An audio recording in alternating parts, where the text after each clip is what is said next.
Kita angkat untuk berikutnya pertanyaan yang datang dari pesan singkat dari penanya yang tidak menyebutkan nama. Assalamualaikum warahmatullahi wabarakatuh. Ustadz, manakah yang lebih utama bagi kita? Apakah memberikan bantuan dalam bentuk hibah bukan hutang, ataukah kita menghutangi dengan harapan nanti bisa kita bebaskan hutangnya untuk mendapatkan keutamaan-keutamaan yang Ustadz sampaikan tadi?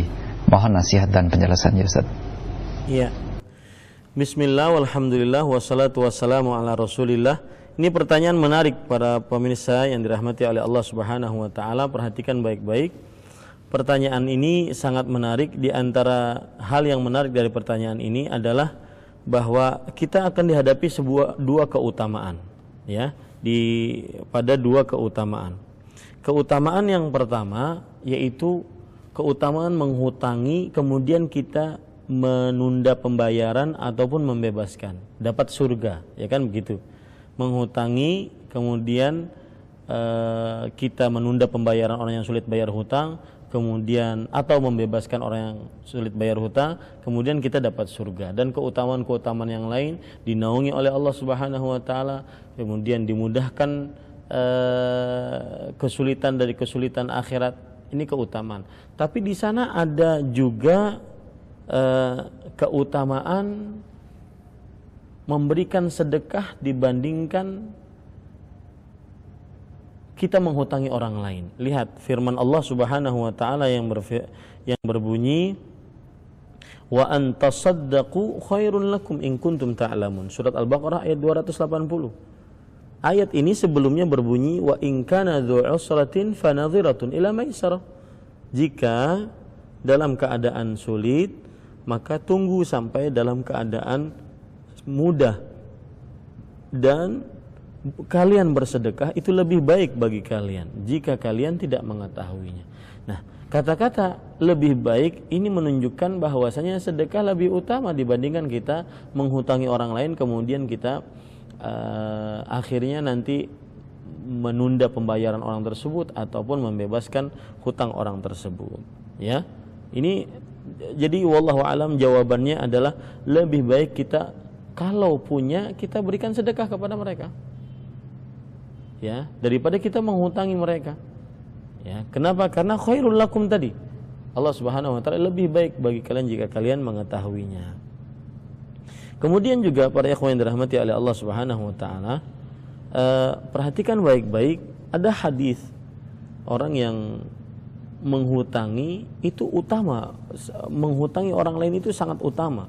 Di antaranya Nabi Muhammad SAW bersabda, ma min muslimin yuqridu musliman qardan marratain illa kana qasadaqatiha marratan. Tidak ada seorang muslim menghutangi seorang muslim, ya, dua kali melainkan dia seperti bersedekah kepadanya sekali. Nah, ini kan menunjukkan bahwasanya keutamaan yang sangat luar biasa. Bagaimana hadis ini aplikasinya? Saya beri contoh, misalkan saya menghutangi orang 1 juta, kemudian kali yang kedua saya menghutangi orang itu lagi 1 juta lagi, berarti saya bersedekah 1 juta, dapat pahala sedekah 1 juta. Ada hadis lain lagi yang lebih luar biasa, di antaranya Nabi Muhammad SAW bersabda, man anzara mu'siran falahu bikulli yaumin mithlihi sadaqah. Barang siapa yang menunda orang yang sulit bayar hutang, maka baginya di setiap harinya seperti sedekah. Saya beri contohnya, saya menghutangi orang 1 juta, maka saya mendapatkan pahala setiap harinya seperti saya bersedekah 1 juta selama hutang itu belum dibayar. Kan luar biasa. Menghutangi orang ini luar biasa. Karena memang di dalamnya seperti yang saya sebutkan tadi di awal, memasukkan hati seorang muslim yang mungkin lagi mepet, lagi kesulitan, ya. Ada hadis yang lain tambahannya, falahu bikulli yaumin mithlihi shadaqatun qabla an yahullad dain. Maka baginya di setiap hari seperti bersedekah sebelum dibayar hutangnya. Seperti yang saya ucapkan tadi, Saya menghutangi para pemirsa 1 juta, maka berarti setiap harinya saya bersedekah 1 juta sebelum dibayar hutangnya. Ada orang yang bersedekah 1 juta, ada orang yang bersedekah 500 hari per harinya, 500 ribu maksud saya per harinya. Tidak ada, kecuali orang-orang yang menghutangi. Maka gemar-gemarlah menghutangi orang lain. Ya. Fa idza halad dain fa anzarahu falahu bi kulli yaumin mithlaihi sadaqah.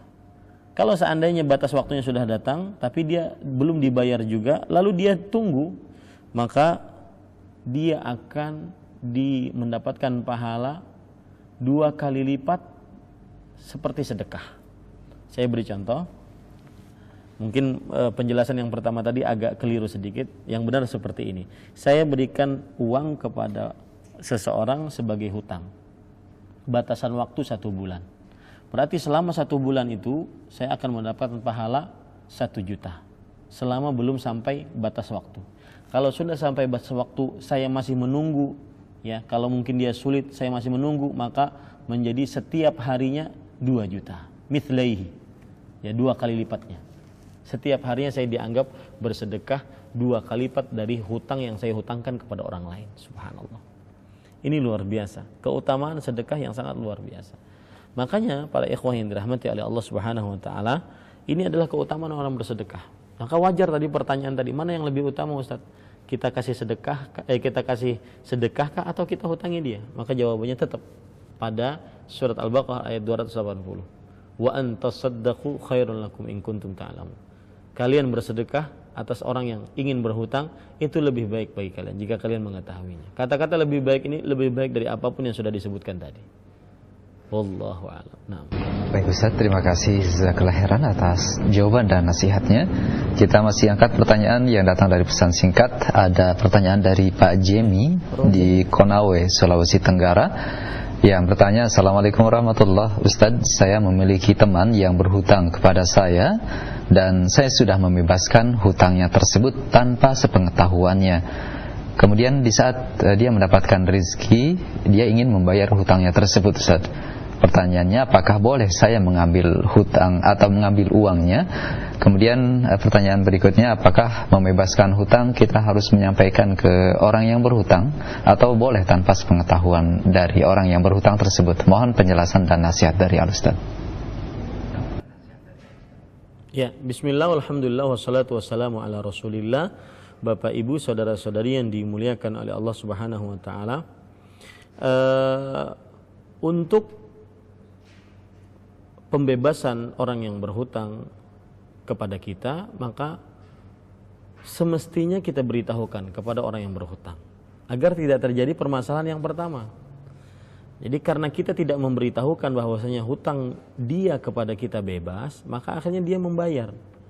Ya, maka lebih baik kita beritahu kepada orang yang berhutang tersebut. Di samping itu agar dia tahu, di samping juga agar menghilangkan rasa sedih yang dia miliki. Karena memang hutang itu para ikhwah yang dirahmati oleh Allah, ad-dainu dhullun bin nahar wa hamun bil lail. Hutang itu membuat orang terhina di siang hari dan resah di malam hari karena hutang. Ya, terhina di siang hari mungkin dia akan diteriaki orang gara-gara hutang. Dia akan dicemooh orang gara-gara hutang di siang hari. Tersiksa di malam hari, galau, sedih, resah di malam hari karena memikirkan kapan bisa bayar hutang. Maka lebih baik dia memberitahu, kalau dia sudah membebaskan, dia beritahu, mohon maaf, hutang Anda sudah saya bebaskan. Terima kasih, wassalamualaikum, selesai. Ya. Nanti kalau tidak diberitahu, maka akan terjadi seperti pertanyaan pertama tadi. Akhirnya orangnya masih menanggung rasa hutang, kemudian dia bayar ternyata. Dan kalau seandainya Anda orang yang sudah membebaskan, maka kemudian Anda mengambil lagi uang tersebut padahal niatan sudah dibebaskan. Ini namanya bukan membebaskan. Bahkan ini bisa dikategorikan menjilat ludah sendiri. Ya, orang yang memberikan hadiah dan diambil kembali itu seperti anjing yang menelan muntahnya sendiri. ya, menjilat muntahnya lagi. Nah, ini tidak pantas bagi seorang yang sudah membebaskan hutang orang lain kemudian dia ambil lagi apabila orang lain tersebut membayar hutangnya. Maka saya katakan lebih baik diberitahu agar orang tersebut yang berhutang kepada kita menjadi lapang dadanya, senang hatinya, kemudian tidak terjadi permasalahan yang pertama. Wallahu a'lam. Nah. Baik Ustaz, terima kasih atas jawaban dan nasihatnya. Kita dari Ibu Khonsa di Sulawesi Selatan, hal yang sama.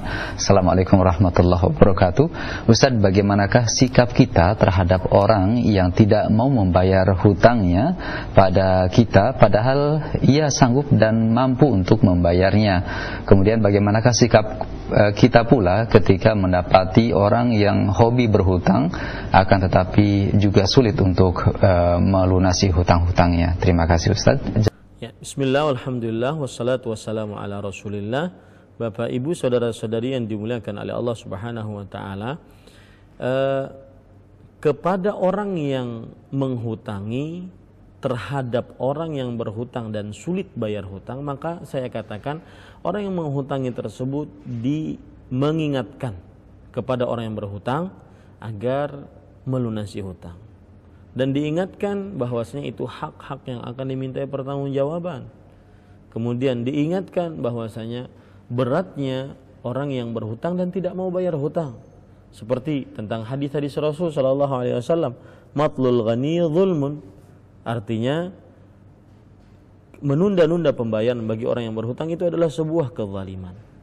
Menunda-nunda pembayaran bagi orang yang berhutang adalah sebuah kezaliman. Afwan, saya ulangi, menunda-nunda bagi orang yang sulit, bagi orang yang mampu bayar hutang, maka itu sebuah kezaliman. Kemudian juga kita ingatkan bahwa hutang yang tidak dibayar akan menjadi petaka nanti di akhirat. Kenapa? Karena menghapuskan pahala. Sebagaimana dalam hadis riwayat Bukhari, man kanat lahu madlamatun li akhihi fi syai' falyatahallal minhu al-yawm qabla an la yakuna dinarun wala dirham. Barang siapa yang ia memiliki kezaliman untuk saudaranya dalam sesuatu, maka hendaklah dia minta halal sekarang sebelum tidak ada emas dan perak. Ya, kalau seandainya dia punya pahala, dia akan bagi-bagikan kepada orang yang pernah ia zalimi. Di antaranya kepada orang yang pernah ia berhutang kepadanya dan tidak bayar. Nah, kalau seandainya punya pahala, kalau seandainya tidak punya pahala, maka akan di kesalahan-kesalahan orang yang menghutangi tersebut, dosa-dosanya akan dia tanggung, sehingga kemudian dia dimasukkan ke dalam api neraka jahanam. Nah, ini bahaya. Orang-orang yang berhutang yang tidak bayar itu akan menjadi muflis. Muflis, semua pahalanya diambil, dibagi-bagi. Kemudian kalau habis pahalanya, maka dosa-dosa orang yang pernah ia zalimi akan dia pikul dan dia emban.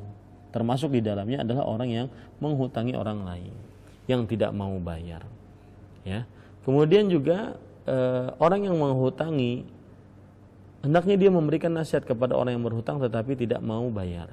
Memberikan nasihat, ya. Nasihatnya berupa yaitu bahwa hukukul adamiyyin mabniyatun 'alal musyahah. Hak-hak seorang hamba nanti akan ditegakkan pada hari kiamat dalam keadaan saling meminta. Tidak ada maaf-maafan antara para hamba. Semuanya akan terjadi saling meminta. Mana hak saya? Ini dosa kamu, mana hak saya? Seperti itu selalu, ya. Maka diingatkan kepada orang yang berhutang yang tidak mau bayar, sikap kita adalah menasihati, kemudian memberikan pengarahan, memberikan tahdzir, ya, sehingga dia takut terhadap siksa-siksa Allah Subhanahu wa taala. Wallahu a'lam. Naam. Baik Ustaz, terima kasih. ومساه غربا